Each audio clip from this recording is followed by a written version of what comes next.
പ്രമോദ് പെരുന്നവണ്ണയാണ്. ഞാൻ മലമ്പുഴ ഡാമിൻ്റെ ഉള്ളിലാണ്. വളരെ വലിയൊരു വിഷയം പറയാൻ വേണ്ടിയിട്ടാണ് വന്നത്. ഇത് മലമ്പുഴ ഡാമിൻ്റെ റിസർവോയറിൻ്റെ ഉള്ളിലുള്ള ഒരു സ്ഥലമാണ്. കുട്ടികൾ ഇവിടെ ഫുട്ബോൾ കളിക്കുന്നുണ്ട്. ഇത് മുത്തുക്കുളം എന്ന് പറഞ്ഞ സ്ഥലമാണ്.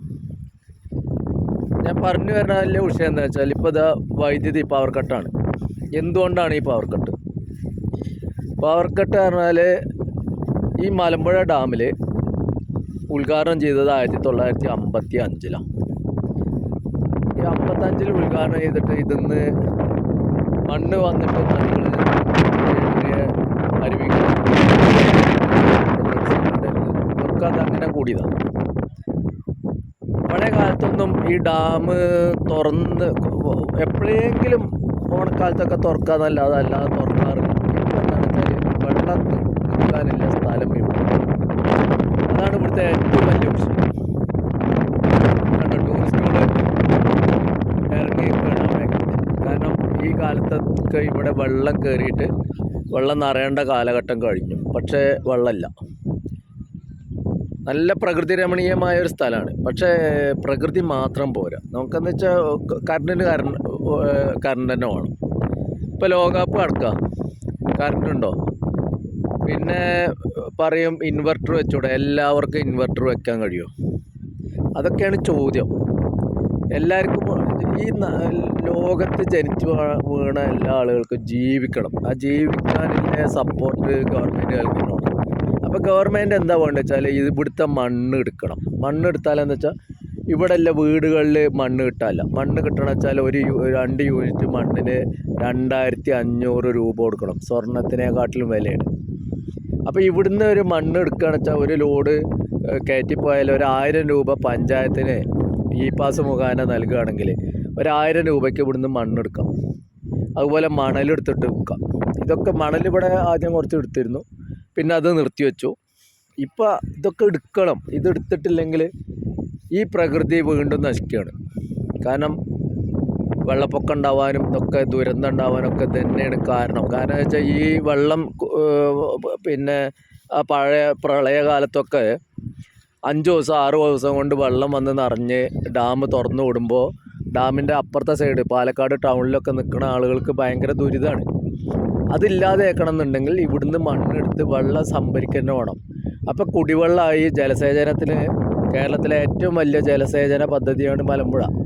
ആ വെള്ളം കൊണ്ട് ജനങ്ങൾക്ക് ഉപകാരപ്പെടും. അതേപോലെ തന്നെയാണ് വൈദ്യുതി ഉണ്ടാക്കൽ. ഇവിടെ 6 ദശലക്ഷത്തിൻ്റെ 5.6 ദശലക്ഷം യൂണിറ്റ് വൈദ്യുതി മലമ്പുഴയിൽ ഉണ്ടാക്കുന്നുണ്ട്.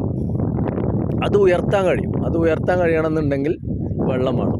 വെള്ളമില്ലാത്തതുകൊണ്ടാണ് വേനൽക്കാലത്തൊന്നും ഇവിടെ ഉൽപ്പാദിപ്പിക്കാൻ കഴിയണില്ല. പിന്നെ ഇത് ഇപ്പോൾ വെള്ളമില്ല, ഇനി മഴയും കൂടി പെയ്തില്ലെങ്കിൽ വെള്ളം കിട്ടില്ല. അപ്പോൾ എന്താ വെച്ചാൽ വെള്ളം കെട്ടി നിർത്താനുള്ള സംവിധാനം ഗവൺമെൻറ് ആലോചിക്കണം. ഇവിടുന്ന് പിന്നെ ഡെയിലി ഒരു 1000 ലോഡ് മണ്ണ് കൊണ്ടുപോകാൻ പറ്റും. എന്നിട്ട് വെള്ളം ഒന്ന് കെട്ടി നിർത്തിയാൽ ആ വെള്ളം ജലസേചനത്തിനോ വൈദ്യുതിക്കോ കുടിവെള്ളത്തിനോ എന്തിനുമാണ് ഞാനിത് ഇവിടെ പഴയ ആളുകളോട് ഞാൻ ചോദിച്ചപ്പോൾ ഈ ഒരു പിന്നെ വാഹനങ്ങൾ കാണുന്നില്ലേ, ഈ വാഹനങ്ങൾ അപ്പുറത്തെ സൈഡിലേക്ക് പോയിരുന്നു എന്നാണ്. അതായത് ആ മലയുടെ ഭാഗത്തേക്ക് പോയിരുന്നു. അതുപോലെ തോണിയിലും ബോട്ടിലുമാണ് ഇവിടേക്ക് ആളുകൾ വന്നിരുന്നത്. ഇപ്പം തോണിയും ബോട്ടും ഇതിൽ ഇറക്കാൻ പറ്റുമോ? അടിമുട്ടും, ഇറക്കാൻ പറ്റില്ല. അപ്പോൾ പിന്നെ വെള്ളമില്ലാത്ത സമയത്ത് ഇതിലെ ജീപ്പുകൾ അപ്പുറത്തെ സൈഡിലേക്ക് പോയിരുന്നു. കാരണം അത്രയും വെള്ളം ഇവിടെ ഉൾക്കൊള്ളാനും നല്ല കുഴിയും ആഴമൊക്കെ ഉണ്ടായിരുന്നു. ഇപ്പം അതില്ല. അത് കാരണം ജനങ്ങൾക്കും ബുദ്ധിമുട്ടാണ്. നല്ലൊരു റോഡ് ഇവിടേക്കില്ല. ജനങ്ങളിപ്പോൾ ചുറ്റി വളഞ്ഞ് 35 കിലോമീറ്ററോളം ചുറ്റി വളഞ്ഞിട്ട് വേണം ഒരു ആസ്പത്രി കേസിന് പോകാനൊക്കെ. അപ്പോൾ ഗവൺമെൻറ് ഇക്കാര്യത്തിൽ എല്ലാ പുഴകളിൽ നിന്നും അതുപോലെ ഡാമുകളിൽ നിന്നും മണലും മണ്ണും എടുക്കണം. അത് എടുത്താൽ തന്നെ കേരളത്തിൻ്റെ സാമ്പത്തിക നില ഉയരും. ഇപ്പോൾ പാറകൾ പൊട്ടിച്ചിട്ടാണ് ഈ മണലുണ്ടാവുന്നത്. അതൊന്നും ശാശ്വതമല്ല. ഈ മണലും സിമൻറ്റും കൂട്ടിയാൽ തന്നെ വീട് നല്ല രീതിയിൽ തേച്ച് റെഡിയാക്കാൻ പറ്റുമോ? അപ്പോൾ എന്ത് വേണം? മണലെടുക്കണം. മണലെടുത്താൽ പുഴയിലത്തെ ഭാരതപ്പുഴയിലത്തൊക്കെ മണലെടുത്താൽ നല്ല മണലാണ് ഭാരതപ്പുഴ തൂതപ്പുഴയിലത്തൊക്കെ. അതിലത്തൊക്കെ മണലെടുത്താൽ ജനങ്ങൾക്ക് ഉപകാരമാണ്. എന്തിനാണ് ഈ പാറ പൊട്ടിച്ച് പിന്നെ വിഷയങ്ങൾ ഉണ്ടാക്കുന്നത്? പെരിന്തൽമണ്ണ അതാ ഒരു പാറമട. പെരിന്തൽമണ്ണ വലിയൊരു ഹോസ്പിറ്റലുകാരുടെ പാറയാണ്. അത് ഒരു മല മൊത്തം തുറന്ന് തിന്നാണ് അവർ. വലിയൊരു മല തിന്നാണ്. എന്തിനാണ് അതിൻ്റെ ആവശ്യം? ഇവിടെ ഇത്രയും നദികളുണ്ട്, 47ഓളം നദികൾ കേരളത്തിലുണ്ട്. അതിലത്തെ മണലെടുക്കട്ടെ. എന്തിനാണ് ഈ പാറ പൊട്ടിക്കണത്? അപ്പോൾ അതിനുള്ള പാസ്. അപ്പോൾ എന്താ വെച്ചാൽ പഞ്ചായത്തിന് ഫണ്ടായി.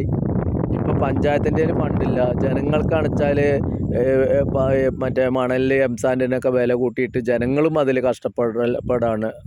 എല്ലാം കൊണ്ടും അതായത് ഒരു ഈ മണ്ണെടുക്കുകയും ചെയ്താൽ ഒരുപാട് ആളുകൾക്ക് തൊഴിൽ കിട്ടും.